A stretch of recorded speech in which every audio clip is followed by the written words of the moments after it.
Hello, welcome. Thank you for joining us on this edition of News 2. I'm April Knight, in for Sandra Gumansing. Topping our newscast, the Virgin Islands Water and Power Authority consented to a change in control of two solar companies that provide cost-effective and renewable electrical energy to the territory, and Hugo Hodge, Executive Director of WAPA, is negotiating a bid to finance, commission, and construct efficient and reliable lights for the territory's streets and highways. Stephanie Brown has more. At today's governing board meeting at the Virgin Islands Water and Power Authority, the streetlight replacement negotiation and the sale of St. Croix Solar LLC and St. Croix Solar 2 LLC were highlighted on the agenda. As you may already know, the Virgin Islands Water and Power Authority signed two agreements in January of this year with the St. Croix Solar LLC and St. Croix Solar 2 LLC. Both companies were recently purchased by Gardner St. Croix LLC, which is a subsidiary of Gardner Capital Solar. The board authorized and consented to a change in control. Miles Plaskett, the negotiating lawyer on the power purchase agreements, testified at the board meeting that Gardner St. Croix Solar LLC met the requirements needed to approve the change of control. Additionally, Hugo Hodge, the executive director of the Virgin Islands Water and Power Authority, stated that the streetlight proposal negotiations were moving along. Mr. Hodge, Director Hodge, the streetlight proposal, is that moving forward? Yes, we had our first call with the negotiation this week. I don't believe it's going to be a long negotiation. In July of this year, WAPA solicited proposals for the maintenance and repair of highway streetlights. In a previous board meeting held in November, WAPA reported in a news release that Petra Systems were successful in the request for the proposals process. The company's bid called for Petra to finance, construct, and commission the replacement of all high-pressure sodium streetlights.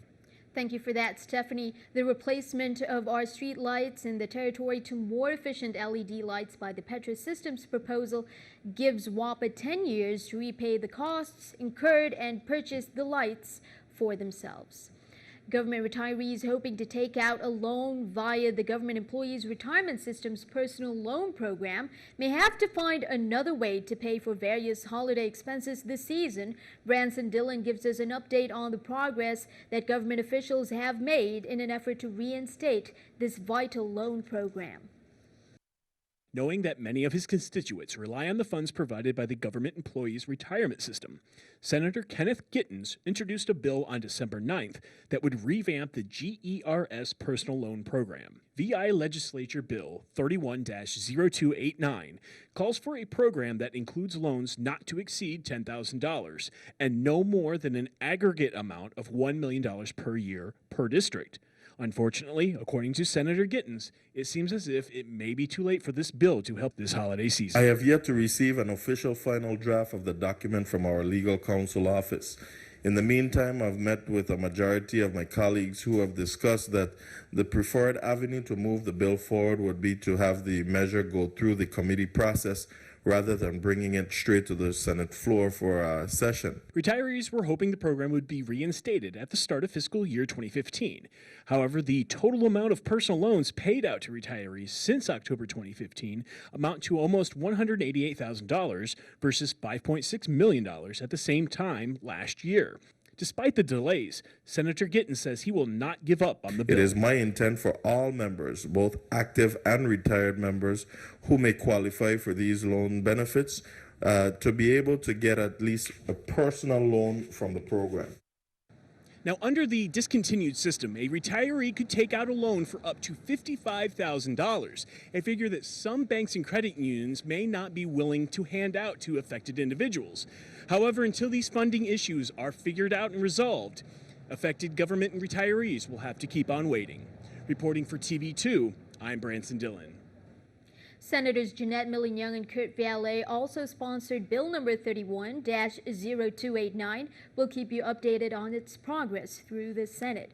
Meanwhile, hotel room taxes are increasing on January 1st. The Internal Revenue Bureau is reminding hotel owners, timeshare developers, and innkeepers that the increased tax rate applies to every guest that resides in the hotel, villa, timeshare, inn, or any other sleeping accommodations for a period of less than 90 days. That's beginning January 1st, 2016. Hotel room tax returns are due on the 30th day after the end of each month. Direct any questions regarding the new hotel room taxes to the Office of Chief Legal Counsel at 715-1014.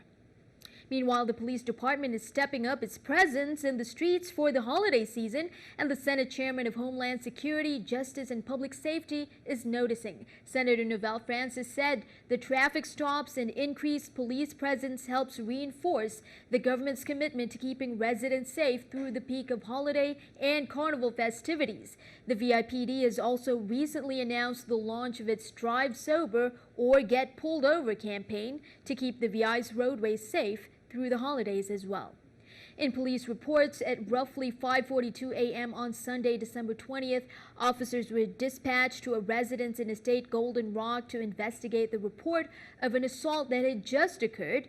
The victim stated that she had been in her home with a male acquaintance when she heard someone hitting her vehicle that had been parked outside. The victim discovered that a woman, later identified as Kiwanda John, stepped onto the porch wielding a black high-heeled shoe in her hand and barged into the living room of the residence. According to the victim, Kiwanda John accused her of sleeping with a male acquaintance who was present and then attacked her, hitting her along the left temple. Kiwanda John was charged and arrested with a third-degree assault charge. Bail for John was set at $25,000, and unable to post bail, she was remanded to the Bureau of Corrections pending her advice of rights hearing.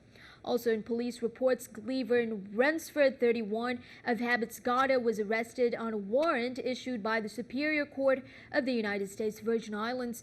Rensford was arrested and charged with second-degree aggravated rape and second-degree unlawful sexual contest. Bail for Rensford was set at $50,000, and also unable to post bail, he was remanded to the Bureau of Corrections pending his advice of rights hearing.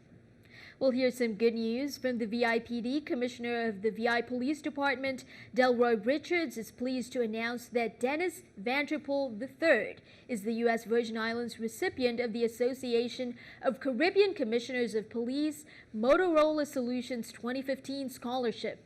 Vanterpool, a student attending the Savannah College of Arts and Design, is pursuing a bachelor's degree in game development. Vanterpool III is the son of Lieutenant Dennis Vanterpool, commander of the Special Operations Bureau.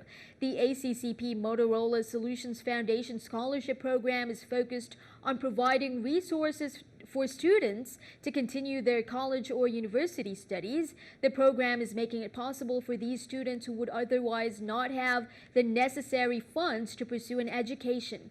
Children of current police officers and police support staff are able to use the scholarship to continue their education.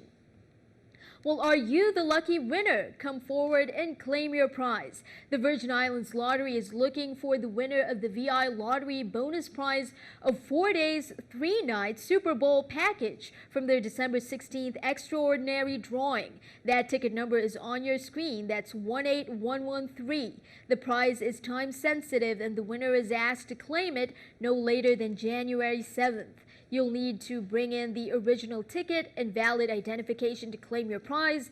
Again, that ticket number is 18113. For more information, you can contact Yvette Finch at 715-6856.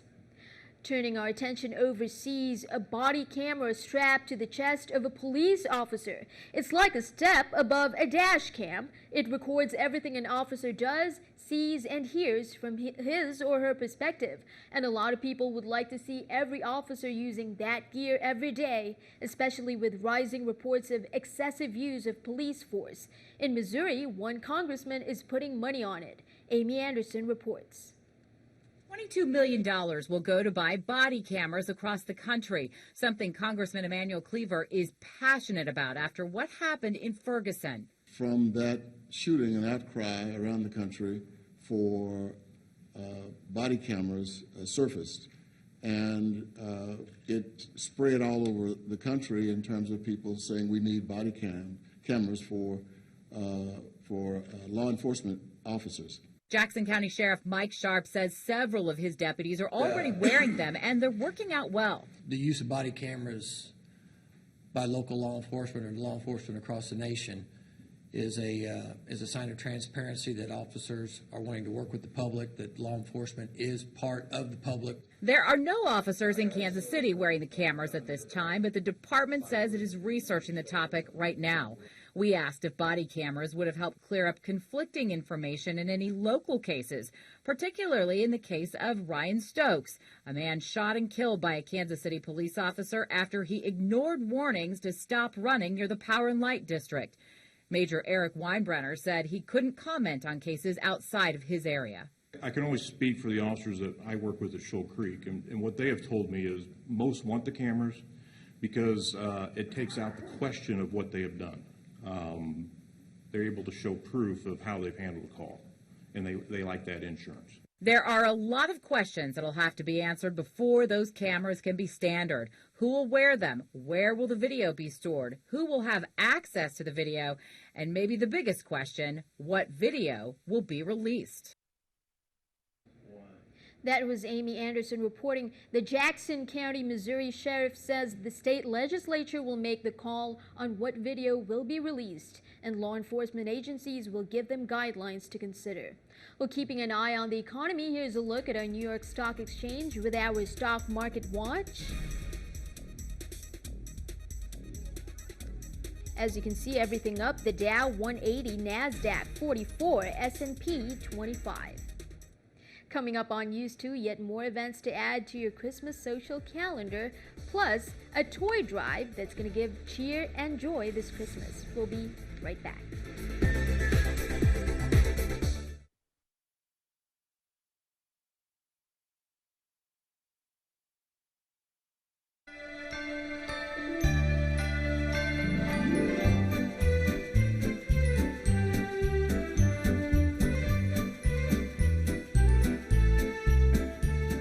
Those holiday messages made from recycled bottles were created by the students of the Lutheran Church After School Learning Center. Good job, you guys. Well, in this season of giving and good cheer, people from all walks of life pitch in to help the less fortunate. Over on St. Croix, the Legacy Lounge in Christiansted on Company Street will be hosting a toy drive party on Christmas Eve. Many local artists and DJs are scheduled to perform, including DJ Slick, who came up with the idea to have this special one-night-only show. All the toys will be going to the Queen Louise Home for Children. Doors open at 10 p.m. and admission is one new unwrapped toy. Christmas Eve, we're going to be having a toy drive sponsored by DJ Slick. We're going to have special performances by DJ Genius, Tia, Junior P, and Angel. The toys are going to be going to Queen Louise Home for Children. The admission is one toy, one unopened, one packaged toy. A great gift for the people to bring would be books, any educational tools, maybe smart supplies. Those would be great. Great cause there. Meanwhile, on St. Thomas, another toy drive. Virgin Islander Kibo Thomas, father of the popular duo R City, Mother's Choice, an organization, Wizard production and consulting firm in the office of Senator Marvin Blyden, are hosting Toys for Tots on Saturday. That's December 26th at the UVI soccer field. According to Senator Blyden, it's going to be a big event with live entertainment, free raffle giveaways, poetry readings, guest speakers, and face painting, among many other activities. The St. Thomas Toys for Tots event is made possible by donations from our generous local businesses.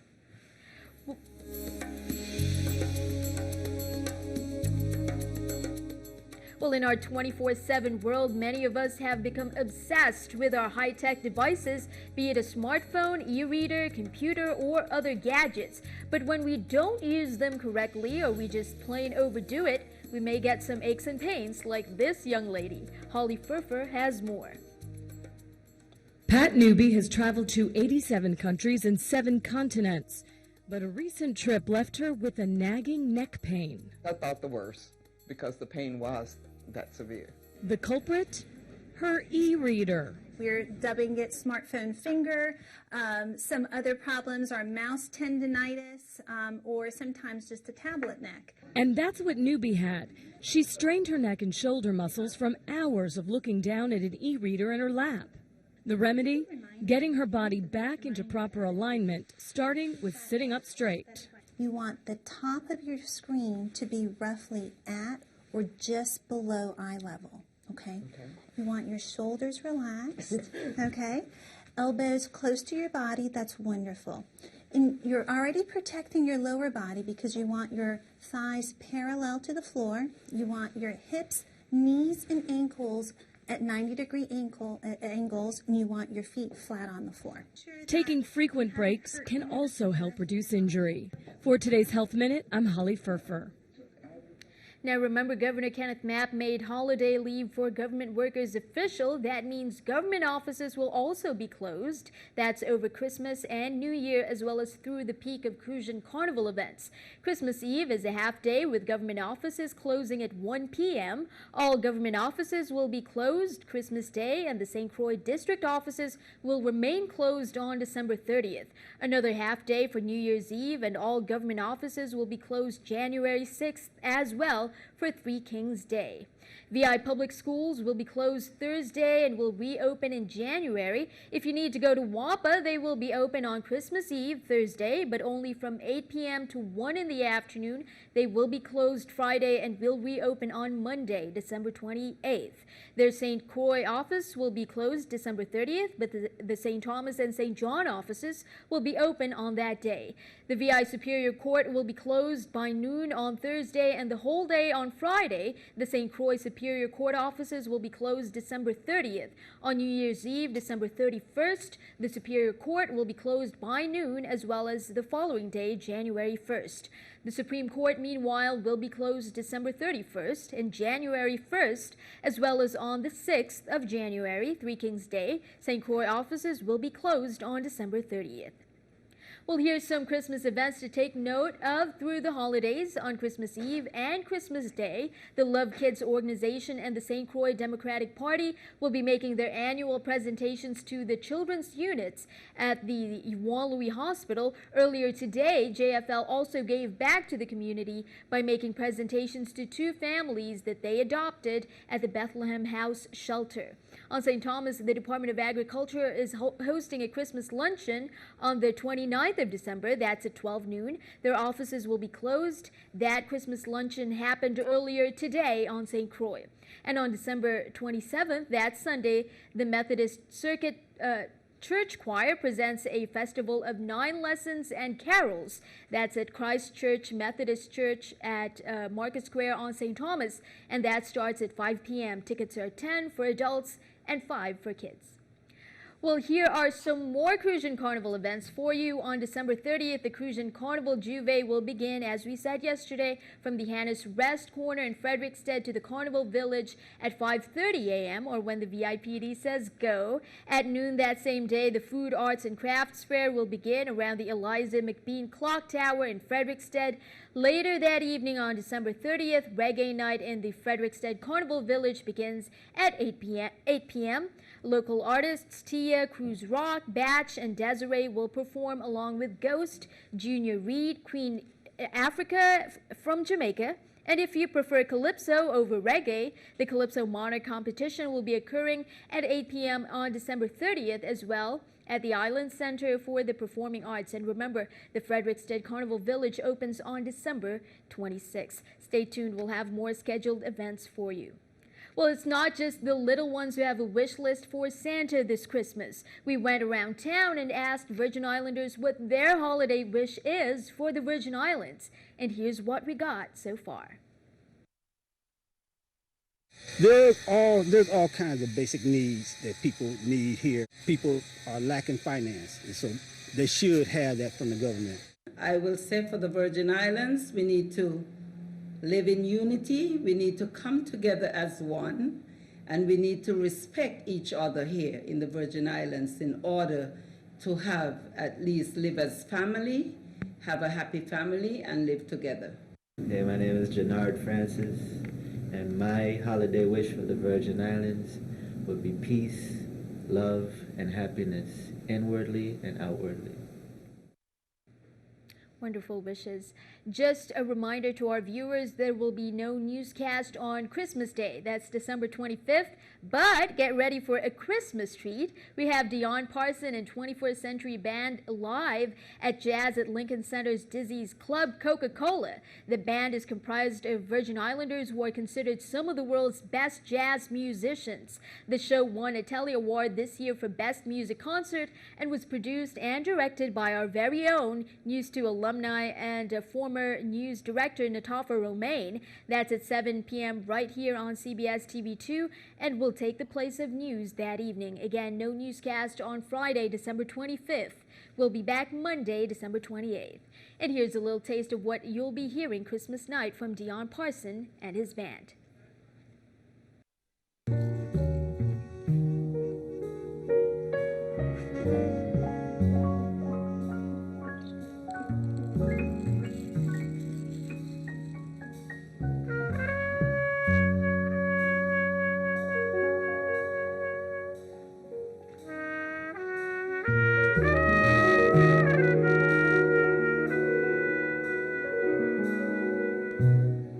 Stick around, your NEWS2 AccuWeather forecast is coming up next.